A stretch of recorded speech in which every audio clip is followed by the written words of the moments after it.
সবাই কুম্ভেতে যাওয়ার সময় কোথাও স্টে করে, কারণ ডাইরেক্ট গিয়ে সেরেই যায় না। যদি অনেকে গেছে এরকম বাসের থেকে নেমেই ওরা স্নান করে আবার বাসে এসেছে, এটা খুব হেক্টিক জার্নি। তো আমি কুম্ভে যাওয়ার পথে আমি একটা স্ট্যান্ড বাই আমাদের গাড়ি ছিল, মানে আমি যতক্ষণ আমরা কুম্ভে ছিলাম ওই ঘর থেকে ওটুকু পর্যন্ত আমাদের স্ট্যান্ড বাই গাড়ি ছিল। তো সেখানে আমরা যেখানে উঠেছিলাম, আমি দেখাচ্ছি আমি কোথায় উঠেছিলাম।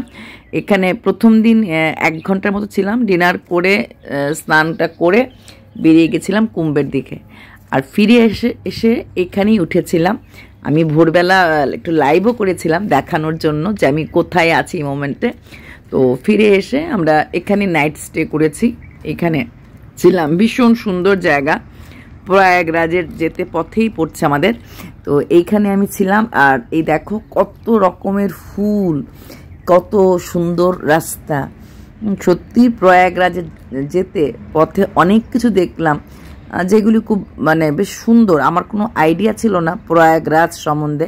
তো কুম্ভের জন্য এই প্রয়াগরাজের এই জায়গাগুলি দেখা হয়ে গেল, চেনা হয়ে গেল, থাকা হয়ে গেল। তো আমি যেখানে ছিলাম তোমাদের দেখালাম, এটা একটা গেস্ট হাউসেই ছিলাম আমরা। অবশ্যই এটা অফিশিয়াল ছিল এবং সবাইকে এখানে মানে সবাই এখানে থাকতে পারবে না, এটার জন্য অফিশিয়াল রিকমেন্ডেশন লাগবে। তো আমারটা অবশ্যই অফিশিয়াল রিকমেন্ডেশন। না না না না আমার রিকমেন্ডেশনের না, আমার সেরকম ইয়ে নেই, হাজব্যান্ড নিয়েছে রিকমেন্ডেশন। তাই দেখালাম যে কোথায় আমি ছিলাম। জায়গাটা ভীষণ সুন্দর। পথে পরে দেখো দূরে অনেক কিছু দেখা যাচ্ছে, আমি কিছু দূরের সেটাও তুলেছি। কিন্তু আমার যেটা শুধু গেস্ট হাউসের সামনে শুধু ছিল বাগান, নানা রকমের বাগান, আর ছিল অনেক প্লে গ্রাউন্ড। আশেপাশে ঘর বেশি ছিল না, 3-4টা বিল্ডিং দেখলাম, আর শুধু ছিল বাগান। আমি শুধু ফুলগুলি দেখেছি আর মুগ্ধ হয়ে গেছি।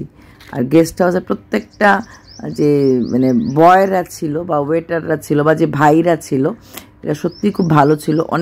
অনেক কিছুই করে দিয়েছে, রাস্তাতে খাওয়ার জন্য আমাদের করে দিয়েছে, বা কুম্ভে যাওয়ার সময় ওরা বলে দিয়েছে কখন কতটা সময় যেতে লাগবে বা কোথায় গিয়ে গাড়িটা রাখলে আমাদের লাভ হবে বলতে পারো। ওরা আমাদেরকে মানে অথচ এমনই ভাগ্য সেই ভাইরা কিন্তু নিজেরা যায়নি, যেতে পারেনি, যেহেতু ওদের ওয়ার্কিং আওয়ার্স চলছে, প্রচণ্ড বিজি শিডিউল চলছে, একের পর এক গেস্ট আসছে, এই ভাইদের যাওয়া হয়নি। বলে না যারা অন্যের জন্য করে নিজেদের যাওয়া হয়নি, তো ওদের যাওয়া হয়নি।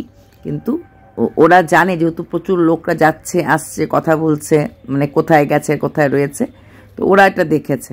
তাই ওরা আমাদেরকে বলল যে এখানে রেখে দেবেন গাড়িটা, ওইখানে থাকবেন। তো এইভাবে বলেছে।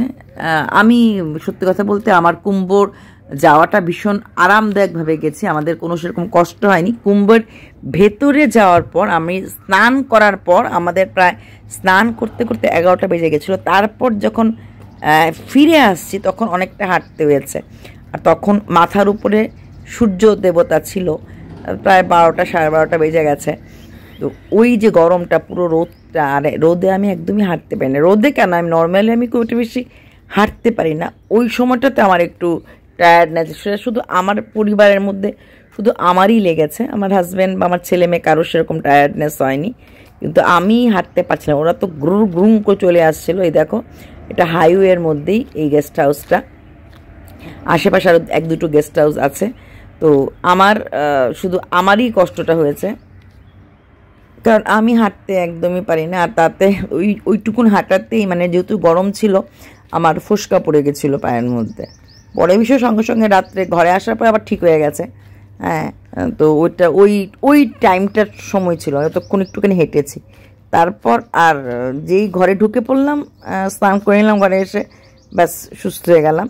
তো ওইটুকুনি, কিন্তু একদম আমার মানে ভীষণ স্মুথলি বলতে পারো, যেটা কুম্ভ সম্বন্ধে অনেকে ধারণা না, যে প্রচণ্ড ধাক্কে রেশ, আমি কোনোটাই পাইনি। ভিড় প্রচুর, লোক প্রচুর ছিল, কিন্তু ধাক্কি পাইনি। নর্মালভাবে হেঁটে গেছি, নর্মালভাবে হেঁটে বেরিয়ে এসেছি। চারিদিকেই লোক ছিল, কিন্তু ধাক্কি ঠেললাম ঠুললি ওটা পাইনি। চলো আজকে আমি এটা শেয়ার করলাম।